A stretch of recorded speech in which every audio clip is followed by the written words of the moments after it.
The Indian Rebellion of 1857 was a major but ultimately unsuccessful uprising in India between 1857 to 58 against the rule of British East India Company, which functioned as a sovereign power on behalf of the British Crown.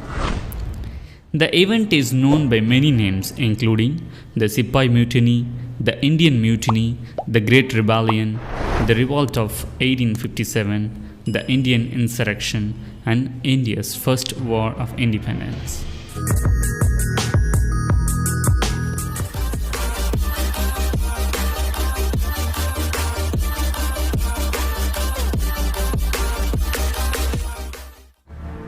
Welcome to the series of Modern Indian History. In this session, we're going to see about the Revolt of 1857 in India.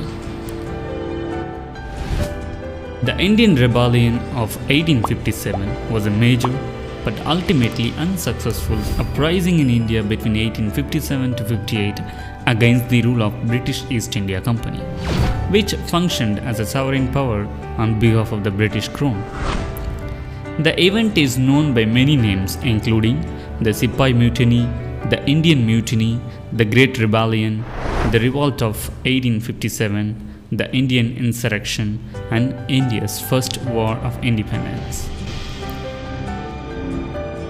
Causes of the Revolt. Political causes. Lord Dalhousie was the Governor General of India till 1848-1856. Under him, the British followed an expansionist policy in India. Dalhousie, through his policies, had added considerable territories to the British Empire in India. The policy of annexation reached its climax when he implemented the policy of doctrine of lapse and annexed the Indian states on charges of misgovernance and absence of an heir. In the course of 8 years, Dalhousie annexed Satara, Sambalpur, Jhansi, Nagpur, Jaipur. This policy enraged the Indian rulers against the British government. As part of the doctrine of lapse policy, the titles and pensions of some Indian princes were confiscated. The pension of Bajirao II's son Nana Sahib was discontinued after his father's death, and Rani of Jhansi had been deprived of her right to rule in violation of the recognized Hindu law. Dalhousie further proposed to abolish the title of the Mughal emperor after the death of Bahadur Shah II. Economic causes. The economic policy of the British adversely affected every section of the Indian society. The British exploited the economic resources of India to their advantage and drained her wealth by crippling the Indian trade and industry. Under the British, India turned into a colonial economy to serve the British capitalist interests. Heavy taxation, evictions, discriminatory tariff policy against Indian products, and destruction of traditional handicrafts that hit peasants, artisans, and small zamindars. These grievances left the Indian people dissatisfied of the British, eventually turned out to be bitter enemies of the British. Social and religious causes. The attempt to bring about social reforms in India by the British was not liked by the general public. The social legislations of the Revolts, as sati, infanticide, remarriage of widows, etc., were considered as interference in the religious matters of Indians about which the Englishmen knew nothing.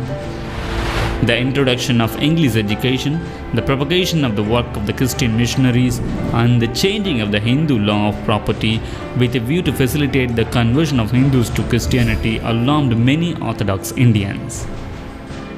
Military causes. The Indian soldiers were considered inferior and were ill-treated by high officers. The high ranks in the army were exclusively reserved for the Englishmen, and the Indians were deliberately excluded from responsible positions. The immediate cause of the revolt was the introduction of the new Enfield rifle and the greased cartridge. In loading the rifle, the Sepoy, before inserting the cartridge, had to bite off its top. It was believed that the grease was made out of fats of cows and pigs. This was objectionable to the Hindus and Muslims alike. This rumor sparked a fire of discontent against the British in the form of revolt. The first sign of unrest appeared in 1857 at Barakpur in Bengal.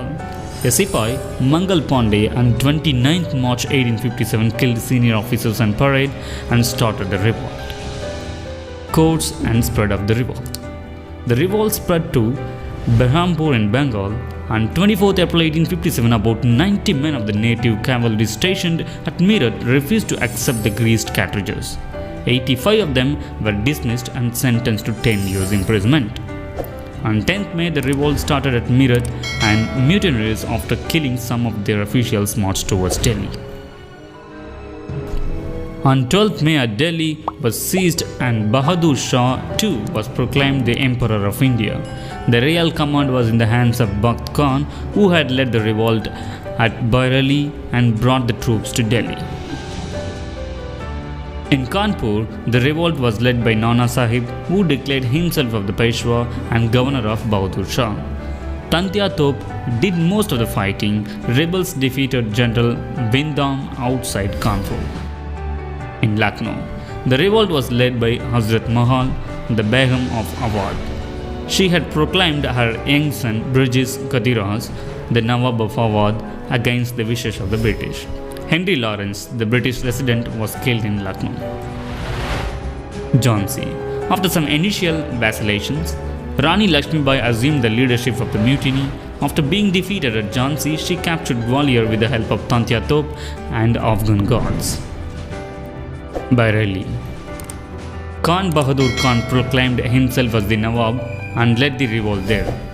The other centers of the revolt were Banaras, Allahabad, Gwalior and Nazirabad in Rajputana, Indur, Aligarh and Kota.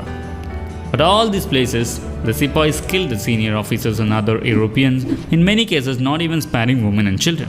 They also released prisoners from jail, plundered the treasury and burnt land records in many pieces. However, the superior British force soon suppressed the revolt.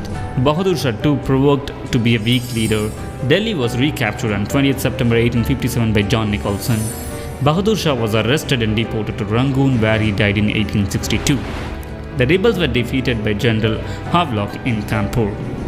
Nana Sahib, after being defeated, refused to surrender and escaped to Nepal. At Jhansi, Hugh Rose suppressed the revolt and Rani Lakshmibai died on the battlefield. Banaras, Bareilly and Gwalior were also recaptured by British officers. The causes of the failure.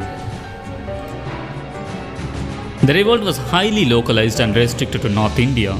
Regions beyond the river Narmada in the south remained largely undisturbed. Shinde of Gwalior, the Holkar of Hindu, the Nizam of Hyderabad, the Raja of Jodhpur, the Nawab of Bhopal, the rulers of Patialas, Sindh and Kashmir, and the Rana of Nepal provided active support to the British. The revolt was poorly organized and lacked coordinated planning amongst the leaders. The rebels lacked a common cause and had different goals. The British had better resources and succeeded in suppressing the revolt. They had vast resources at their disposal and were helped by the modern means of transport and communications. They also had the services of capable generals such as Havelock, Outram, and Lawrence available, who could plan the suppression of the revolt well and win back their lost regions. The nature of the revolt.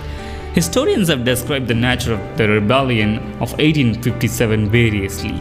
Some call it a Sepoy mutiny, since the initial thrust of the revolt in the form of the cartridge episode was given by the soldiers. These scholars also contend that the revolt was not related to the general public so much as the Sepoys, and they formed the bulk of the rebels. Nationalists as V.D. Savarkar opined that the revolt was the first war of independence. They feel that the revolt sparked off the discontent of the Indians towards the foreign rule, and they fought bitterly to drive away the foreigners from their homeland. According to them, the Hindus and Muslims participated equally in the revolt and displayed a new bond of unity against the British. The Marxists view the revolt as a soldier-peasant struggle against feudal bondage. They contend that Indian soldiers was a peasant in uniform and wanted to throw away the feudal domination infused by the British. On the whole, one may look at the revolt as a product of the accumulated discontent of the people against the foreign government. Now we will see the impacts of the revolt. Policy change. The Queen's proclamation of November 1858 announced the policy of the British government to be followed from now on in India. It announced that the policy of territorial extension was to be abandoned. The native rulers were assured of the safety of their territory, rights, and honor if they cooperated with British. The right of a ruler to adopt a child in the absence of natural heir was accepted. The government regarded the native rulers as the bulwark against the masses and henceforth followed a policy of protecting this reactionary segment of the Indian society. A policy of divide and rule was actively pursued to keep the Hindus and Muslims divided. Administrative changes. On January 1, 1877, Queen Victoria was proclaimed as the Queen Empress of India, and the administration of India was transferred from the East India Company to the British Crown. India was to be administered by the Secretary of State and his 15-member council through the Viceroy. The Governor General became the Viceroy and the representative of the Crown in India. Reorganization of the Army. The army was reorganized to strengthen British control over the country and avert any further rebellions in future. The number of British soldiers was increased and all the higher posts and key positions were filled up by the British. Communal and racial bitterness. The revolt of 1857 created a big gap between the different religious communities in India, especially the Hindus and the Muslims, as each blamed the other for its failure. The Indians, however, developed a deep racial bitterness towards the English and opposed the inferior status granted to them. Okay friends, with this we have come to the end of this session.